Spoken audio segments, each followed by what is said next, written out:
एक बार एक राजा ने एक अजीब घोषणा की। उसने कहा कि जो कोई भी ऐसा चित्र बनाएगा जो शांति को दर्शाए, उसे वह मुंह मांगा इनाम देगा।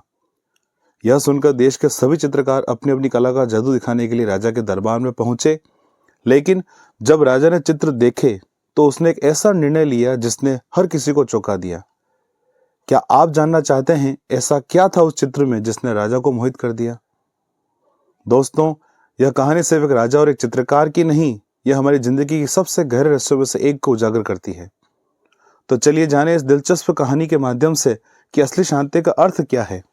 नमस्कार दोस्तों, स्वागत है आपका मॉरल लाइफ चैनल पर, जहां हर कहानी आपको इंसानियत का पाठ पढ़ाने और जीवन को सकारात्मक बनाने के लिए प्रेरित करती है। क्या आपने कभी सोचा है कि असली शांति क्या है? क्या है किसी सुंदर जगह पर बैठकर शांति महसूस करना है, या फिर हमारे भीतर की स्थिरता को पाना है? आज मैं आपके साथ एक प्रेरणादायक कहानी साझा करने जा रहा हूं, जो आपको सिखाएगी कि सच्ची शांति क्या है और इसे कैसे प्राप्त किया जा सकता है। तो चलिए कहानी की शुरुआत करते हैं। एक राजा था जिसे चित्रकला से बहुत प्रेम था। एक बार उसने घोषणा की कि जो कोई भी चित्रकार उसे एक ऐसा चित्र बनाकर देगा जो शांति को दर्शाता हो, तो वह उसे मुंह मांगा पुरस्कार देगा। निर्णय वाले दिन एक से बढ़कर एक चित्रकार पुरस्कार जीतने की लालसा में अपने अपने चित्र लेकर राजा के महल पहुंचे। राजा ने एक एक करके सभी चित्रों को देखा और उनमें से दो चित्रों को अलग रखवा दिया। अब इन्हीं दोनों में से एक को पुरस्कार के लिए चुना जाना था। पहला चित्र एक अति सुंदर शांत झील का था। उस झील का पानी इतना स्वच्छ था कि उसके अंदर की सतह तक दिखाई दे रही थी और उसके आसपास विद्यमान हिमखंडों की छवि उस पर ऐसे उभर रही थी मानो कोई दर्पण रखा हो। ऊपर की ओर नीला आसमान था, जिसमें रुई के गोलों के समान सफेद बादल तैर रहे थे।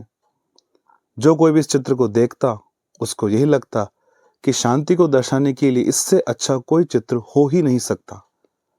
वास्तव में यही शांति का एकमात्र प्रतीक है। दूसरे चित्र में भी पहाड़ थे, परंतु वे बिल्कुल सूखे, बेजान, वीरान थे और इन पहाड़ों के ऊपर घने गरजते बादल थे जिनमें बिजलियां चमक रही थी। घनघोर वर्षा होने से नदी उफान पर थी।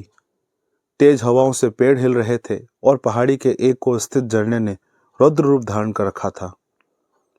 जो कोई भी इस चित्र को देखता, ये सोचता था कि भला इसका शांति से क्या लेना देना, इससे तो बस अशांति ही अशांति है। सभी आश्वस्त थे कि पहले चित्र बनाने वाले चित्रकार को ही पुरस्कार मिलेगा। तभी राजा अपने सिंहासन से उठे और घोषणा की कि दूसरा चित्र बनाने वाले चित्रकार को वह मुंह मांगा पुरस्कार देंगे। हर कोई आश्चर्य में था। पहले चित्रकार से रहा नहीं गया। वह बोला, लेकिन महाराज, उस चित्र में ऐसा क्या है जो आपने उसे पुरस्कार देने का फैसला लिया? जबकि हर कोई यही कह रहा था कि मेरा चित्र ही शांति को दर्शाने के लिए सर्वश्रेष्ठ है। आओ मेरे साथ। राजा ने पहले चित्रकार को अपने साथ चलने के लिए कहा। दूसरे चित्र के समक्ष पहुंचकर राजा बोले, झरने के बाईं ओर हवा से एक ओर झुके इस वृक्ष को देखो। उसकी डाली पर बने उस घोंसले को देखो। देखो कैसे एक चिड़िया इतनी कोमलता से, इतने शांत भाव से प्रेम पूर्वक अपने बच्चों को भोजन करा रही है। फिर राजा ने वहां उपस्थित सभी लोगों को समझाया, शांत होने का अर्थ यह नहीं कि आप ऐसी स्थिति में हो जहां कोई शोर नहीं हो, कोई समस्या नहीं हो, जहां कड़ी मेहनत नहीं हो, जहां आपकी परीक्षा नहीं हो। शांत होने का सही अर्थ है कि आप इस तरह से अव्यवस्था, अशांति, अराजकता के बीच हों और फिर भी आप शांत रहें, अपने काम पर केंद्रित रहें, अपने लक्ष्य की ओर अग्रसर रहें। अब सभी समझ चुके थे कि दूसरे चित्र को राजा ने क्यों चुना है। मित्रों, हर कोई अपने जीवन में शांति चाहता है, परंतु प्रायः हम शांति को कोई बाहरी वस्तु समझ लेते हैं और उसे दूरस्थ स्थलों में ढूंढते हैं, जबकि शांति पूरी तरह से हमारे मन के भीतरी चेतना है। और सत्य यही है कि सभी दुख दर्दों, कष्टों और कठिनाइयों के बीच भी शांत रहना ही वास्तव में शांति है। दोस्तों, यह कहानी हमें एक गहरा संदेश देती है। हम सब अपने जीवन में शांति चाहते हैं, लेकिन हम अक्सर उसे बाहरी दुनिया में ढूंढते हैं। हम सोचते हैं कि शांति एक ऐसी जगह है जहां कोई परेशानी ना हो, लेकिन सच यह है कि शांति हमारी आंतरिक चेतना का हिस्सा है। जब जीवन में चुनौतियां आए तो उनसे डरने की बजाय खुद को स्थिर रखें। जब नदी अपनी धारा से चट्टानों को काटती है तो वह रुकी नहीं रहती, वह अपनी दिशा बनाती है। एक मोमबत्ती सबसे गहरे अंधेरे में भी रोशनी फैलाती है। सच्ची शांति का मतलब है अपने भीतर स्थिरता और उद्देश्य बनाए रखना, चाहे हालात कैसे भी हों।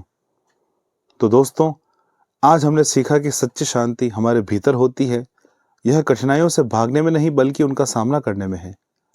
याद रखें, अशांति के बीच शांति ढूंढना ही हमारी असली शक्ति है। दोस्तों, अगर यह कहानी आपको अच्छी लगी तो इसे लाइक जरूर करें, और आपको लगता है कि ये कुछ प्रेरणा देती है तो अपने दोस्तों में और परिवार के साथ जरूर शेयर करें। और हाँ, अगर आपने अब तक इस मोरल लाइफ चैनल को सब्सक्राइब नहीं किया है तो अभी करें। एक नए संदेश और नई प्रेरणा के साथ जल्द मिलेंगे। तब तक खुश रहें, शांत रहें और सकारात्मक बने रहें। धन्यवाद।